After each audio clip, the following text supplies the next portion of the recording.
बबलू जी, बिहार सरकार के पूर्व मंत्री और हमारे मित्र आदरणीय जीवेश मिश्रा जी, भारतीय जनता पार्टी के नेता आदरणीय मनोज सिंह जी, इस इलाके के क्षेत्रीय प्रभारी आदरणीय प्रवीण दास तांती जी, जिला के प्रभारी अनुरंजन झा जी, पूर्व जिला अध्यक्ष हम लोगों को, नौजवान साथियों, छोटे छोटे बच्चों, माताएं बहनों, आप सोचिए कि 9 साल पहले भारत कैसा था। 2014 के पहले का भारत और 2014 के बाद का भारत, इसको सोचना पड़ेगा। देश के यशस्वी प्रधानमंत्री आदरणीय नरेंद्र मोदी जी ने इस देश को कहां ले जाने का काम किया।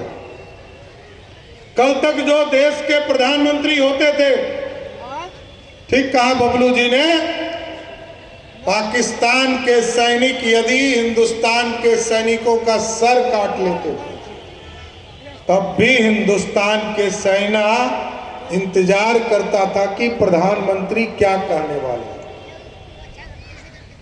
और क्योंकि देश के प्रधानमंत्री तब तक इंतजार करते थे जब तक श्रीमती गांधी स्विच नहीं दाबती थी, तब तक मनमोहन सिंह बोलते ही नहीं थे। लेकिन आज देश कहां है? आज और देश और दुनिया में भारत का गौरवशाली इतिहास बना है साथियों। आज यदि पाकिस्तान के तरफ से एक चुटपुटिया बम भी फेंक दिया जाता है, हिंदुस्तान के तरफ से तोप का गोला भेजने का काम किया जाता है। यह है भारत। आज दुनिया में हमारा डंका बज रहा है साथी। जो भारत से बाहर जाते हैं उनको एहसास होता है कि भारत कैसा भारत बन रहा है। और भारत जब आज दुनिया में प्रधानमंत्री जी जाते हैं, स्पष्ट तौर पर कह के आते हैं, एक तो हम अंग्रेजों को हराकर, एक तो 1947 में गांधी जी ने हराकर अंग्रेजों को भगाया, और दूसरी बार 1947 के बाद अंग्रेजों को आर्थिक स्थिति में 2014 में हम 11वें स्थान पर थे साथियों। कहता है पैसा कहां से आ रहा है? नोटबंदी कहा किया मोदी जी ने, जीएसटी लगाया, जीएसटी के माध्यम से आज 2 लाख करोड़ रुपया पूरे भारत में वसूले जाते हैं।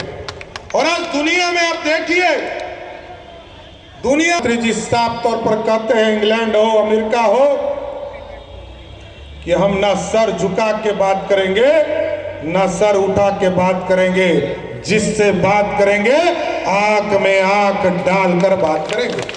ऐसा भारत बनाया है साथियों। और आज दुनिया में हम अंग्रेजों को हराकर 5वें स्थान पर हम आर्थिक स्थिति में आ गए। आज देश में कोरोना का टीका हो, गरीबों को मुफ्त अनाज हो, गरीब बहनों को पक्का मकान हो, 50-55 लाख लोगों को सीधे पक्का मकान किसकी सरकार ने दिया? मोदी की सरकार ने दिया साथी। 4 करोड़ लोगों को देश में पक्का मकान दिया। 70 वर्ष के आजादी के बाद भी 4 करोड़ लोगों को पक्का मकान नहीं मिला था।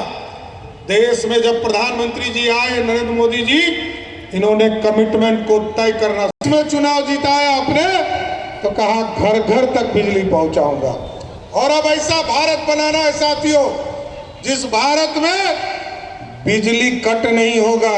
No power cut, no stabiliser, no inverter. किसी के घर में इन्वर्टर की जरूरत नहीं पड़ी।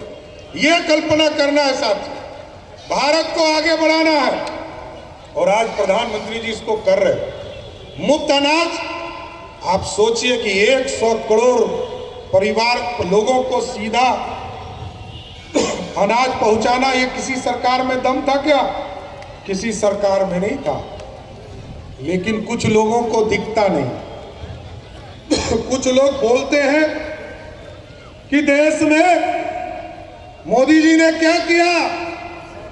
आप उनसे पूछिए साथियों, पक्का मकान मोदी जी ने दिया, बिजली घर घर मोदी जी ने पहुंचाया, घर में शौचालय दिया, घर में खाना दिया, घर में पानी पहुंचाया, जनधन अकाउंट के माध्यम से पैसा भी आपको पहुंचाने का काम किया साहब।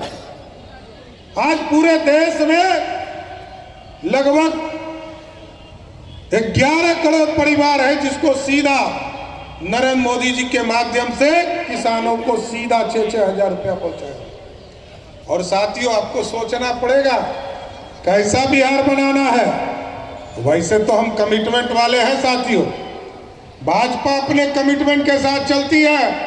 जिस तरह आप टेंट में बैठे हैं, प्रभु श्री राम भी 450 वर्षों तक इंतजार किए और उसको भी, प्रभु श्री राम को भी टेंट से निकालकर एक भव्य राम मंदिर में पहुंचाने का काम नरेंद्र मोदी की सरकार ने किया था।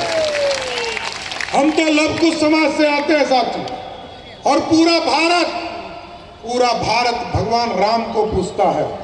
पूरे भगवान राम को मर्यादा पुरुषोत्तम राम पूजता है। और भगवान राम ऐसे राम थे जिस भगवान राम ने कहा को उनके सगे पिता ने कहा और उनके माता ने कहा कि बेटा 14 वर्ष वनवास काटना है, और सीधे जंगल चले गए। और जंगल जब गए तो दुनिया का सबसे बड़ा अहंकारी, दुनिया का सबसे बड़ा ज्ञानी और सबसे ज्यादा पैसा वाला रावण का भी वध किसने किया? प्रभु श्री राम ने किया साथियों। जन कल्याण का काम किया। उसी तरह आज साथियों, हम आपसे आग्रह करने आए, निवेदन करने आए, बिहार की स्थिति क्या है। बिहार में आप सोचिए, आज कौन मुख्यमंत्री है? ये नीतीश बाबू, जिसका नाम है पलटू कुमार। हम तो राम नहीं कहते हैं, भगवान राम का अपमान हो जाएगा। ये पलटू कुमार आज के स्थिति में आप समझ लो, जो बच्चा जन्म लिया था वो 18 वर्ष का हो गया और नीतीश कुमार गद्दी पर बैठा है। और नीतीश कुमार अब कुछ बिहार के लिए नहीं कर रहे हैं। वो आजकल रात को सपना देखते हैं और सपने में देखते हैं कि मैं नीतीश कुमार देश का प्रधानमंत्री हो गया। सवेरे दरभंगा पहुंचते हैं और कहते हैं कि मैं नीतीश कुमार देश का प्रधानमंत्री। अब बताइए, ऐसा मेमोरी लॉस सीएम चाहिए? ऐसा मुख्यमंत्री चाहिए आपको? अब ऐसा बिहार बनाना है साथियों, क्योंकि आज के मुख्यमंत्री, याद है ना गजनी फिल्म? गजनी फिल्म के हीरो आमिर खान, जब भी वो गजनी फिल्म में उसकी याददाश्त चली जाती, तो आजकल नीतीश कुमार की याददाश्त चली गई है। वो कहते हैं कि मैं प्रधानमंत्री, मैं देश का गृह मंत्री, मैंने बिहार शरीफ बनवाया। कुछ दिन के बाद कहेंगे मैंने ही सुपौल बनवाया। कोई बड़ी बात नहीं है साथियों। इसलिए अब पूरे बिहार को सुंदर बनाना है और विकसित बनाना है साथियों। तो आपको संकल्प लेना पड़ेगा। 2024 के चुनाव में एक एक वोट नरेंद्र मोदी के नेतृत्व को देना होगा और यहां से नीतीश कुमार को उखाड़ना होगा। सही है क्या? नीतीश बाबू कहते हैं कि मैंने शराबबंदी कर दिया, और मैं कहता हूं बिहार को शराबी किसी ने बनाया, उसका नाम है नीतीश कुमार। और इसलिए कहता हूं साथियों, 2005 में जब पहली बार नीतीश कुमार मुख्यमंत्री बने, उसके पहले बिहार में प्रखंड में शराब की दुकान होती थी, अनुमंडल में होती थी, जिले में होते थे, और 987 मात्र शराब की दुकान थी। और जिस दिन नीतीश कुमार ने शराबबंदी किया 2016 में, बिहार में शराब की दुकान थी 11,000। मतलब 11 गुना शराब किसने पिलाया? नीतीश कुमार ने। और आज क्या स्थिति है साथियों?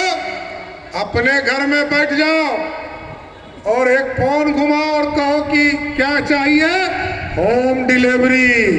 तुमको शराबी बनाया तुमने। और मैं तो सीधा आरोप लगाता हूं, आज यदि शराब बिहार में बिकते रहते साथियों तो 30,000 करोड़ रुपया रेवेन्यू बिहार को आता। और आज इसमें घोटाला नीतीश कुमार कर रहे हैं, पूरा शराब माफियाओं से मिले हैं। और सभी लोग, कैसे शराब बिक सकता है? गृह मंत्री आप हो, मुख्यमंत्री आप हो और आपकी सरकार है। यहां जो मंत्री है उनसे पूछिए, घर घर शराब बिकता है, लेकिन उनसे पूछिएगा तो कहेंगे अरे शराब कहां बिकता है, क्योंकि बूढ़े हैं, बुजुर्ग आदमी हैं, हम पर कुछ नहीं बोला जा सकता है। लेकिन एक चीज साथियों मैं जरूर आग्रह करना चाहता हूं, ऐसी सरकार अब बिहार में बनानी है जिस बिहार में शराब माफियाओं को जमीन के अंदर दफन करने की जरूरत है। शराब माफिया सड़क पर नहीं दिखे। और बिहार में यदि सुशासन चाहते हो, बिहार में गुंडा राज को समाप्त करना है, गुंडों को समाप्त करना है। जिस तरह आपने देखा कि उत्तर प्रदेश हो, मध्य प्रदेश हो या गुजरात हो, वहां यदि आज बिजनेस बढ़ रहे, आर्थिक स्थिति अच्छी हो रही है, आज हमारे नौजवान यहाँ